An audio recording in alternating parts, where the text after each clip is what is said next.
ನಡೆಯಬೇಕವ್ವ, ಎಲ್ಲಿ ನಡೆಯಕ್ಕಾಗ್ತದೆ? ಇನ್ನೊಂದ್ ಸ್ವಲ್ಪ ದೂರ ನಡೆದಪ್ಪ ಬಂದೇ ಬಿಡುತ್ತಪ್ಪ. ಶಾಸ್ತ್ರಿಗಳ ಮನೆ ಹತ್ರ ಹೋಗ್ಬಿಟ್ಟು ಹೋಗೋಣ. ಅಲ್ಲಿ ಯಾಕವ್ವ? ಅಪ್ಪ ಅಲ್ಲಿ ಯಾಕೆ? ನಿನ್ನ ಹಾಸ್ಪಿಟ್ಲ್ ಖರ್ಚಿಗೆ ಅಂತ ಶಾಸ್ತ್ರಿಗಳ ಹತ್ರ ಹಣ ಕೇಳೋಣ ಅಂತಪ್ಪ. ಆ ಶಾಸ್ತ್ರಿ ನಮ್ಮಂತ ಬಡವರಿಗೆ ಎಲ್ಲ ದುಡ್ಡು ಕೊಡ್ತಾನವ್ವ. ಆ ಶಾಸ್ತ್ರಿನೇ ತನಗೆ ಯಾರು ದಾನ ಕೊಡ್ತಾರಂತ ಊರು ತಿರ್ತಾನೆ. ಅವ ನಮ್ಮಂತವ್ರಿಗೆ ಎಲ್ಲಿಂದ ದಾನ ತಂದು ಕೊಡ್ತಾನವ್ವ? ಇಲ್ಲಪ್ಪ, ಅವ್ರ ಹತ್ರ ಇಲ್ಲದೆ ಇದ್ರು ಬೇರೆಯವ್ರ ಹತ್ರ ನಾವು ಇಸ್ಕೊಡ್ತಾರಪ್ಪ. ಎಷ್ಟೋ ಜನಕ್ಕೆ ಬಡ್ಡಿಯಾಗಿ ಇಸ್ಕೊಟ್ಟಿದಾರಪ್ಪ. ನೀನೇ ಬೇಕಾದ್ರೂ ಹೋಗವ್ವ, ಬಡ್ಡಿ ಸಾಲ ಕಟ್ಕೊಂಡು ನೀನ್ ಹ್ಯಾಕ್ ತೀರ್ಸ್ತೀಯವ್ವ? ಹೇಗ್ ಜೀವನ ಮಾಡ್ತೀಯವ್ವ?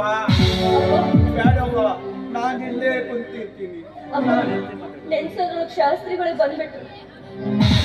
ನಮಸ್ಕಾರ ಶಾಸ್ತ್ರಿಗಳೇ. ಶರಣು ಶರಣು. ನಿಮ್ಮ ಕಾಣೋಣ ಅಂತಾನೆ ನಿಮ್ಮ ಮನೆ ಹತ್ರ ಬರ್ತಾ ಇದ್ರು. ಏನಮ್ಮ ಸಮಾಚಾರ? ಶಾಸ್ತ್ರಿಗಳೇ, ನಮ್ಮ ತಂದೆಗೆ ಆಪರೇಷನ್ ಮಾಡ್ಬೇಕಾಗಿತ್ತು. ಅವ್ರನ್ನ ಹಾಸ್ಪಿಟ್ಲಿಗೆ ಅಡ್ಮಿಟ್ ಮಾಡ್ಬೇಕಿತ್ತು. ನಿಮ್ಮಿಂದ ಒಂದ್ ಸ್ವಲ್ಪ ಹಣದ ಸಹಾಯ ಬೇಕಾಗಿತ್ತು ಶಾಸ್ತ್ರಿಗಳೇ. ಎಷ್ಟು ಬೇಕಾಗಿತ್ತಮ್ಮ? ಅದು 2 ಲಕ್ಷ ಬೇಕಾಗಿತ್ತು. 2 ಲಕ್ಷ? ಹೋಗಿ ಹೋಗಿ ಈ ಬಡ ಬ್ರಾಹ್ಮಣ ಕೇಳ್ತಿದೀಯಲ್ಲಮ್ಮ, ಅಷ್ಟೊಂದು ಹಣ ನನ್ನಲ್ಲಿ ಎಲ್ಲಿದೆಯಮ್ಮ?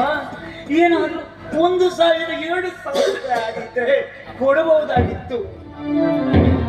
ಶಾಸ್ತ್ರಿಗಳೇ, ಆ ರೀತಿ ಮಾತಾಡ್ಬೇಡಿ. ನಮ್ ಕಷ್ಟ ತಿಳಿದವ್ರು ನೀವೇ ಈ ರೀತಿ ಮಾಡ್ಬಿಟ್ರೆ ನನಗೆ ಯಾರ ಗತಿ ಹೇಳಿ? ನಮ್ ತಂದೆನ ಬದುಕಿಸೋದು ಸಾಯಿಸೋದು ಎರಡು ನಿಮ್ ಕೈಲೇ ಇದೆ.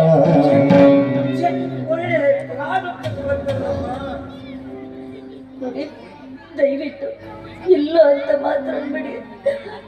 ಒಂದ್ ವೇಳೆ ನಮ್ ತಂದೆ ಸತ್ತೋಗ್ಬಿಟ್ರೆ ನಾನು ಅನಾಥೆ ಆಗ್ಬಿಡ್ತೀನಿ ಶಾಸ್ತ್ರಿಗಳು.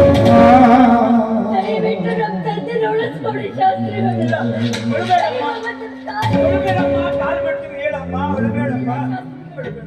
ಹಣ ಕೊಡಿಸ್ತೀನಿ ಅನ್ನೋ ಇಲ್ಲ ಇಲ್ಲ, ಬಡ್ಡಿ ಆದ್ರೂ ಆಗ್ಲೇನಮ್ಮ. ಮತ್ತೇನ್ ಮಾಡೋದು ಶಾಸ್ತ್ರಿಗಳು? ಬಡ್ಡಿ ಆಗಾದ್ರೂ ನನಗೆ ಸಾಲ ಇಸ್ಕೊಡಿ. ಯಾವ ಆಸ್ಪತ್ರೆನೂ ಬೇಡ, ಯಾವ ದವಾಖಾನೆನೂ ಬೇಡ. ಅಪ್ಪ, ನೀನ್ ಸುಮ್ನಿರಪ್ಪ. ನಾನು ಹೀಗೆ ನೆಲಕೊಂತ ಕೆಮ್ಕೊಂತ ಸಾಯ್ತೀನವ್ವ. ನನ್ನ ದಶೆಯಲ್ಲಿ ನೀನು ಸಾಲ ಮಾಡಿ ಯಾಕೆ ಸಾಯ್ತೀಯವ್ವ? ಸುಮ್ನಿರಿಯಪ್ಪ. ಮಾತಾಡಿ ಮಾತಾಡಿ ನಿಮ್ ಕೈಲಿನ ಜಾಸ್ತಿ ಮಾಡ್ಕೊಂಡು ಕುತ್ಕೊಂಡ್ರಿ. ಅಪ್ಪ, ನೀವು ಹುಷಾರಾದ್ರೆ ಅಷ್ಟು ಸಾಲ ತೀರ್ಸೋದು ಯಾವ ಲೆಕ್ಕನಪ್ಪ?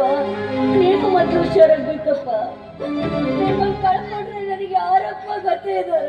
ಅಲ್ಲ ಮಗಳೇ, ನೀನು ಸಾಲ ಹೊತ್ಕೊಂಡು ಹೇಗೆ ಸಾಯ್ತಿ?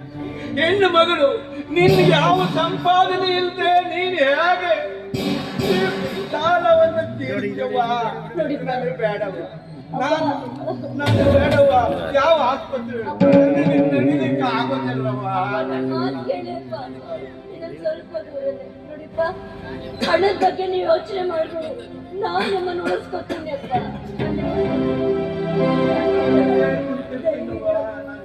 ನಾನು ಹೇಗಾದ್ರೂ ಹಣ ಕಟ್ಸಿದ್ರೆ ನಿಮ್ ಕೈ ಮುಗಿತೀನಿ. ಬಂಗಾರ ಒಡವೆ ಏನಾದ್ರೂ ಇಟ್ಟಿದ್ದೀಯೇನಮ್ಮ? ಎಲ್ಲಿ ಬಂಗಾರ ಒಡವೆ ಶಾಸ್ತ್ರಿಗಳೇ? ಮೊಟ್ಟೆ ಪೊಡೆಗೋಸ್ಕರ ಎಲ್ಲಾನು ಮಾರ್ಕೊಂಡು ತಿಂದಿದ್ದಾರೆ. ಹಾಗಾದ್ರೆ ತುಂಬಾ ಕಷ್ಟ. ಸಾಲ ಕೇಳಿದ್ರೆ ಆಧಾರ ಕೇಳ್ತಾರಮ್ಮ, ಆಧಾರ ಕೇಳ್ತಾರೆ. ಒಡವೆ ಇರ್ಬೇಕು, ಇನ್ನೊಂದು ಆಸ್ತಿ ಇರಬೇಕು. ದಯವಿಟ್ಟು ನೀವು ನನ್ನ ಕೈ ಬಿಡ್ಬೇಡಿ ಶಾಸ್ತ್ರಿಗಳೇ. ನಮ್ ಕಷ್ಟ ಏನು ಅಂತ ಇಂಚಿಂಚಾಗಿ ನೋಡ್ತಾ ಇರೋರು ನೀವು. ದಯವಿಟ್ಟು ಎಲ್ಲ ಅನ್ಬಿಡಿ ಶಾಸ್ತ್ರಿಗಳೇ. ಎದ್ದೇಳುವ ಇಲ್ಲ, ನೀವು ದುಡ್ಡು ಕೊಡಿಸ್ತೀನಿ ಅನ್ನೋರ್ಗೆ ನಾವು ಕಾಲ್ ಬಿಡೋದಿಲ್ಲ. ನಾನು ನಿನಗೆ ಎಲ್ಲಿಯಾದ್ರೂ ಒಂದು ಸಾಲ ತೆಗೆಸಿಕೊಡ್ತೀನಮ್ಮ. ಮೇಲೆ ಎದ್ದೇಳು. ಈಗ ನೀನು ನಿನ್ ತಂದೆ ಕರ್ಕೊಂಡು ಆಸ್ಪತ್ರೆ ಸೇರಿಸ್ಬಿಟ್ಟು ಬಾ. ಹೋಗಮ್ಮ ಹೋಗಮ್ಮ. ಏಳು ಬೀಳು ಇರುವುದೇನೆ ಇಲ್ಲಿ ಹೋಗಿ ಬಂದ ನಾಳೆ, ಸುಖ ದುಃಖ ಬರುವುದೇನೆ ಉಪ್ಪು ಖಾರ ತಿಂದ ಮೇಲೆ, ಕಷ್ಟ ಮೆಟ್ಟಿ ಸಾಗಬೇಕಯ್ಯ. ನನಗೀಗ ಆಲೋಚನೆ ಆಯ್ತು, ನಾನು ನಿನಗೆ ಸಾಲ ತೆಗಿಸ್ಕೊಡ್ತೀನಿ.